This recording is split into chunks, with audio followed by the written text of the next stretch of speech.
Welcome to Palm Springs Baker. You know what that means? It's baking that's bawdy and a little bit naughty. But it always looks fabulous, it tastes fabulous, and it's always so easy to make. Fall is in the air, and that means we're going to bake with apples. How do you like them apples? We're going to be making a apple crunch pie with a delicious red wine caramel sauce. A happy little loaf, isn't it? So the first thing we're gonna do is make the crust. You know, homemade crust is actually so easy to do. They have some great store-bought pie crust you can use, but trust me, this is easy and it's delicious and flaky and buttery, and you're gonna just love it.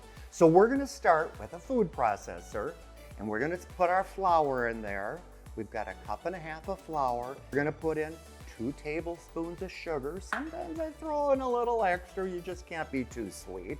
And a teaspoon of salt. That's the science behind it. All we wanna do is just get that kind of mixed together slightly.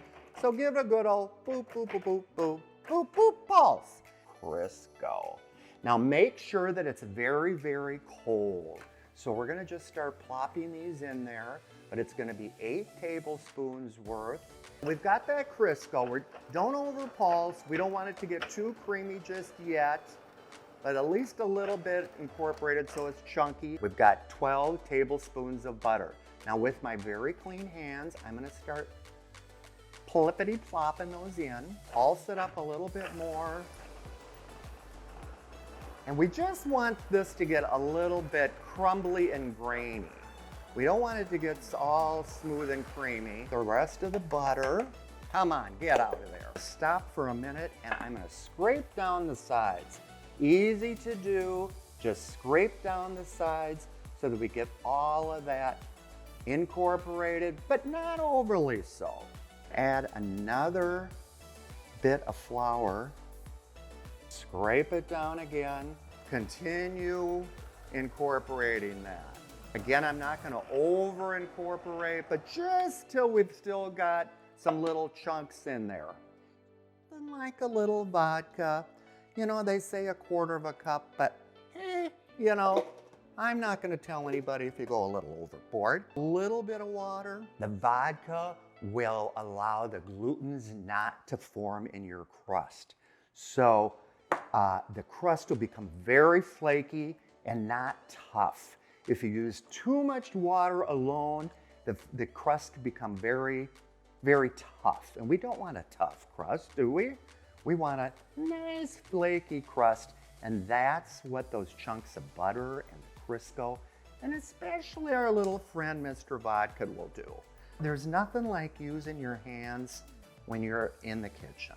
Just make sure they're clean. I know where my hands have been, and I'm sure you do too. We're gonna add 1 more cup of flour. This recipe, the dough for the crust, is so pliable and forgiving. And when I say forgiving, you'll see what I mean when we start spreading this dough into the pie pan. This is enough to have a bottom and a top. A bottom and a top, how about that?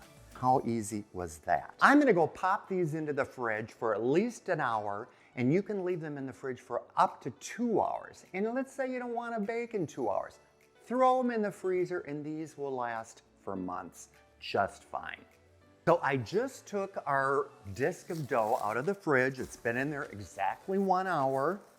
It's looking just fabulous. And oh, here's my martini. Don't you think we need another little vodka in the crust, vodka in me? What can go wrong? I think for centuries, people rolled out a crust with a rolling pin and all that. I don't do it that way. Really press into that corner, that inside corner of the pie pan, and catch it with my fist, because that is actually gonna end up forming the crust of the pie. And I also really press into that downward corner so that we just don't have too much of a thick pie crust on it.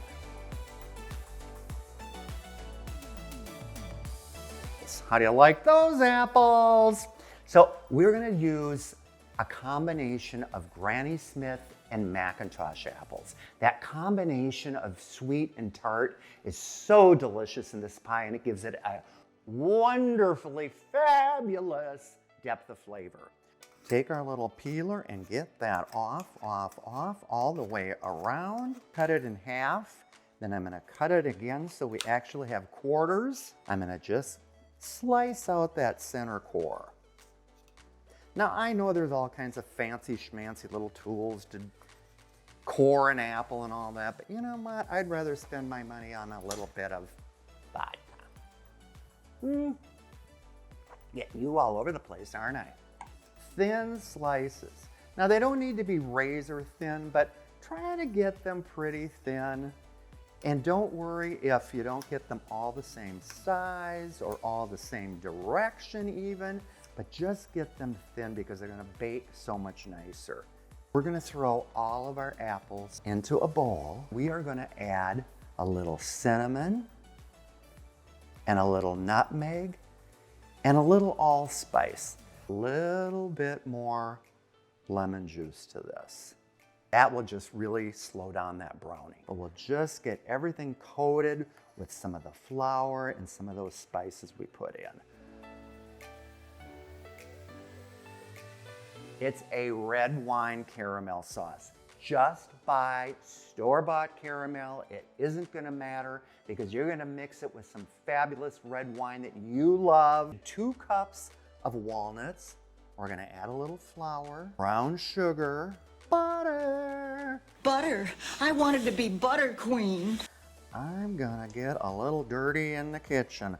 I'm gonna just get right in there and mix that up with my hands. Honest to God, I think your hands are the best tool you've got in the kitchen. And we'll set it aside. Clever presentation is as important as taste. We're gonna start building the pie into the crust, easy peasy. And then we're gonna take some of that wonderful red wine caramel sauce and we're gonna drizzle that over that first layer of apples. Second layer of apples. We're gonna just lay those in. And we are gonna drizzle that one again. Look at that red wine caramel sauce.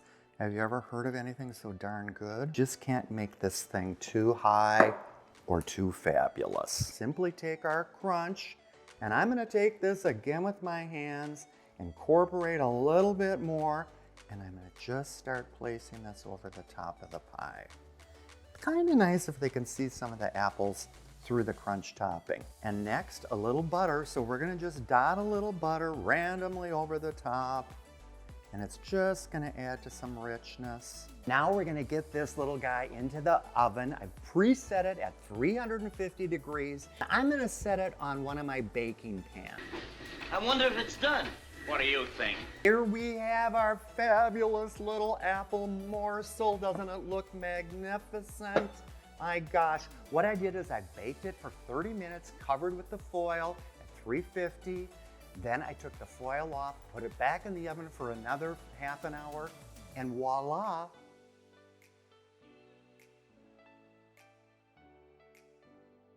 Oh, I just can't wait to taste this.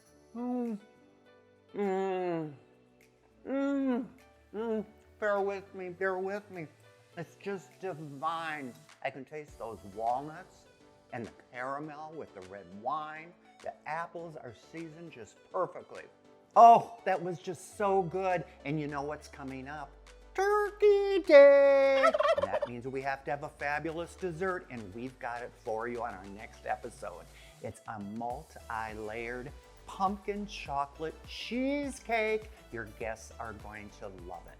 And remember, for all the details on today's recipe, simply go to thepalmspringsbaker.com and we've got it all right there for you. So remember to be good, be you, and bake from the Palm Springs Baker.